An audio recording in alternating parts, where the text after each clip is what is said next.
आकाशवाणी नागपूर. स्वाती सोनपेटकर आपल्याला ठळक बातम्या देत आहे.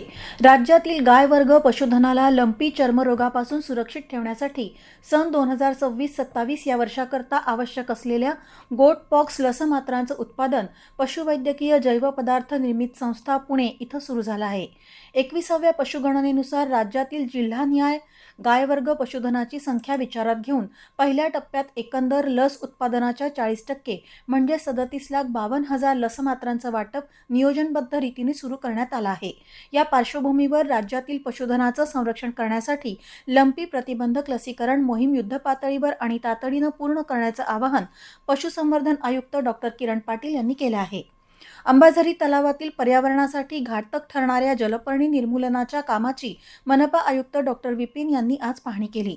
कामाला गती देण्यासाठी तलावाच्या दोन्ही बाजूंनी अतिरिक्त पोकलेन मशीनचा वापर करण्याचे निर्देश त्यांनी अधिकाऱ्यांना दिले.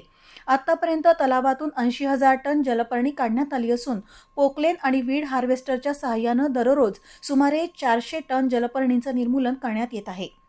नागपूर महानगरपालिकेच्या विशेष स्वच्छता अभियानाला नागरिकांचा उत्स्फूर्त प्रतिसाद मिळत असून सोनेगाव येथील आमराई परिसरात वृक्षित फाउंडेशनच्या 32 स्वयंसेवकाच्या सहभागातून 8 दिवसात तब्बल 1,254 किलो कचरा संकलित करण्यात आला आहे. पर्यावरण संवर्धनाच्या दृष्टीनं सुरू असलेल्या या मोहिमेअंतर्गत येत्या 14 जून रोजी सकाळी 7 वाजल्यापासून आमराई इथं विशेष स्वच्छता मोहीम राबवण्यात येणार असून नागरिकांनी मोठ्या संख्येनं सहभागी व्हावं असं आवाहन मनपातर्फे करण्यात आलं आहे. वसंतराव नाईक संशोधन आणि प्रशिक्षण संस्था वनाटी नागपूरमार्फत 2026-27 या शैक्षणिक वर्षासाठी विविध स्पर्धा परीक्षांच्या मोफत ऑनलाईन प्रशिक्षणासाठी अर्ज प्रक्रिया सुरू करण्यात आली आहे. VJA तसंच NTB, C आणि D नॉन क्रिमिलेअर प्रवर्गातील पदवीधर विद्यार्थ्यांना या उपक्रमाचा लाभ मिळणार असून अर्ज करण्याची अंतिम मुदत 25 जून 2026 आहे.